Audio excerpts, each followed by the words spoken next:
Naniniwala ba kayo sa mga zombies? Mga bangkay na muling nabuhay?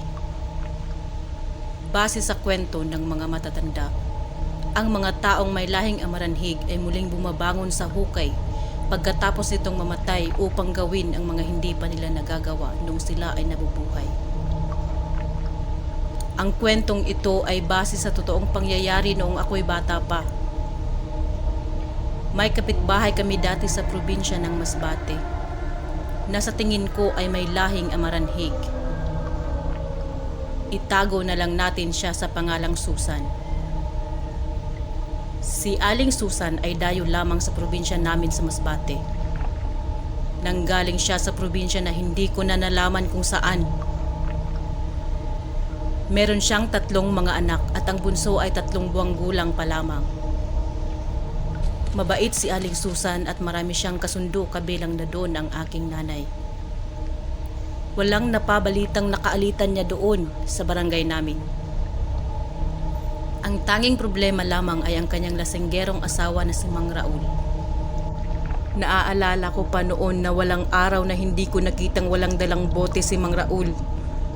O kung di naman ay itak at naghahamon siya ng away sa kung sino-sino doon sa barangay namin. Sa tuwing nakakasalubong ko siya kasama ng mga kalaro ko, ay amoy na amoy namin ang bagsik ng anghit at amoy ng alak mula sa kanya dahil parang hindi na rin naliligo ang tao na yun. Isang araw noon, katatapos lamang ng huling araw ng fiesta, ay umuwing lasing na lasing si Mang Raul at nagkagulo sa kanilang pamamahay. Dinig na dinig ko noon ang kaguluhan at sigawan sa kanila dahil hindi naman kalayuan ang bahay nila mula sa amin.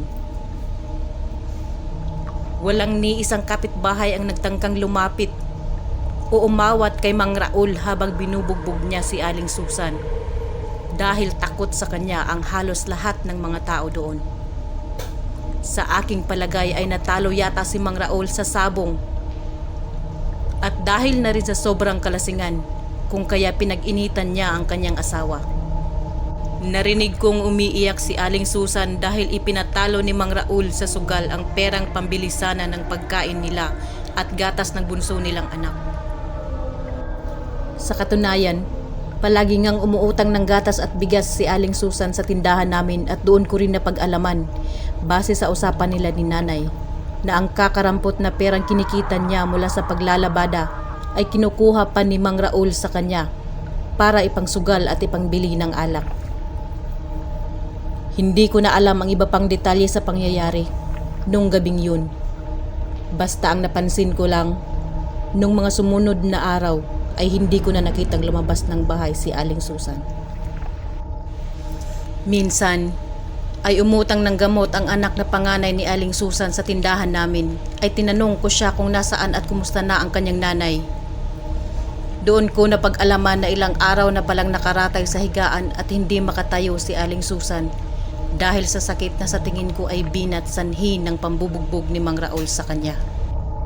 Walang-wala ang pamilya ni Aling Susan dahil tanging si Aling Susan lang ang naghahanap buhay sa kanila. Kung kaya hindi kayang magpadoktor ni Aling Susan at tinadaan na lang nila sa hilot-hilot ang kanyang karamdaman. Wala rin kahit anumang naitulong ang kanyang walang kwentang asawa na si Mang Raul at sa halip ay nadaanan ko pa itong nakikipag-inuman sa may plaza isang hapon. Minsan ay dumalaw ang aking nanay sa kaibigan niyang si Aling Susan. Kinuwento sa akin ni nanay na sobrang payat at hinang-hina na daw si Aling Susan at paulit-ulit niyang sinasabi na gusto pa niyang mabuhay at ayaw niya pang iwan ang kanyang mga anak, lalong-lalo na ang walang muwang na bunso niyang anak. Nung sumunod na araw ay nabalitaan na lang namin na tuluyan na ngang pumanaw si Aling Susan. Nag-ambag-ambag sila nanay at ang iba pa naming mga kapitbahay upang matulungan na maipalibing si Aling Susan. Dahil nung mga araw na yun ay parang baliwala lang kay Mang Raul ang buong pangyayari. Halos wala rin ito doon sa kanilang bahay at tanging ang mga naiwang anak lamang ni Aling Susan ang nag-aasikaso sa kanyang burol. Hindi na pinaabot ng ilang araw at ipinalibing na agad nila nanay si Aling Susan dahil hindi na rin ito na ipaimbalsamo dahil nga sa kakulangan ng pera. Kahit nga ang kabaong ni Aling Susan ay pinagtulungan na lang na pagtagpi-tagpiin ng mga kapitbahay naming lalaki. Maunawaan sana ng mga nakikinig sa kwentong ito na sobrang hirap talaga ng pamumuhay at kalagayan ng mga tao sa baryo namin noon dito sa Masbate. Makalipas ang 3 araw mula nang mailibing si Aling Susan, gabi noon at naglalaro ako sa may siga sa tapat ng bahay namin kasama ng iba ko pang mga kalaro, ay bigla kaming nakarinig ng sigawan. At nung siyasatin namin ay nanggagaling ang mga ingay na yun sa bahay nila Aling Susan. Lumabas si nanay at ang iba pa naming kapitbahay at narinig ko sa sinasabi nila na sumusobra na talaga itong si Raul. Kailangan na siyang ipahuli sa barangay. Sumama kami sa grupo ng mga kapitbahay namin na nagtungo sa bahay ni na Aling Susan sa pag-aakalang binubugbog o sinasaktan ni Mang Raul ang kanyang mga anak. Pagdating namin doon ay nagimbal ang lahat. Ang galit ng mga tao kay Mang Raul ay napalitan ng takot at gimbal nang hindi si Mang Raul ang naabutan nila, kundi si Aling Susan na muling bumangon mula sa hukay upang kunin ang kanyang mga anak. Tandang-tanda ko pa, nakitang-kita ng 2 mata ko ang nakakakilabot na itsura ni Aling Susan. Bagamat dilat na dilat, ay wala ng buhay ang kanyang mga mata. Dikit-dikit ang kanyang mga buhok at maraming lupa at putik na nakadikit sa kanyang mga braso at damit. May lumalabas din na animoy itim na dugo mula sa kanyang mga tenga, bibig at ilong. Nag-uumpisa na ring mamaga at lumubo ang kanyang katawan.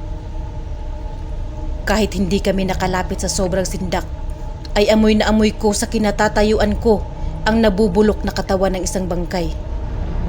Karga-karga ni Aling Susan ang kanyang 3 buwang bunso habang hinihila ang kamay ng isa niya pang anak. Ang panganay naman ay nakikipaghilahan kay Aling Susan sa isa niya pang kapatid habang nakakapit ito sa pinto ng kanilang bahay na gawa sa kawayan. Nung napansin ni Aling Susan ang mga kapitbahay, ay bigla niyang nabitawan ang kamay ng kanyang anak. Sinigawan nila nanay ang 2 magkapatid na lumayo sa kanilang ina at kumaripas naman ng takbo ang 2 palapit sa amin. Tinawag ni nanay at pinakiusapan si Aling Susan na ibigay ang kanyang bunsong anak at pinangakuan siya na siya na ang bahalang mag-alaga sa mga bata. Ngunit walang imik si Aling Susan at nakangangang nakatitig lang ito sa amin. Ilang segundong katahimikan ang lumipas at kumaripas ng takbo si Aling Susan papalayo sa amin, karga-karga pa rin ang bunso niyang anak.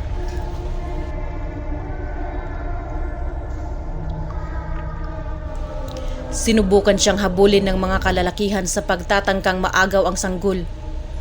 Ngunit nabigo silang lahat. Dahil sa sobrang bilis tumakbo ni Aling Susan ay nawala ito sa may kagubatan.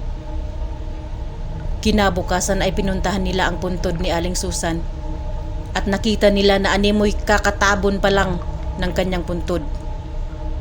Sinubukan nila itong hukayin sa pag-aakalang nandun si Aling Susan at baka sakaling magawa pa nilang iligtas ang sanggol. Ngunit, ang nahukay nila sa puntod ni Aling Susan ay ang wala ng buhay ni si Mang Raul. Wakwak ang leeg at ang tiyan na animoy dinukot ang lahat ng lamang loob nito. Base sa kanilang kwento, dahil galit din sila kay Mang Raul, ay tinabunan na lang nilang muli ang katawan nito. Mula noon ay hindi na muling natagpuan si Aling Susan at ang kanyang bunsong anak. Tinupad naman ni nanay ang pangako niya na tutulungan ang mga anak ni Aling Susan. Sa ngayon ay mayroon na silang mga sari-sariling pamilya at nasa malayong lugar na nakatira.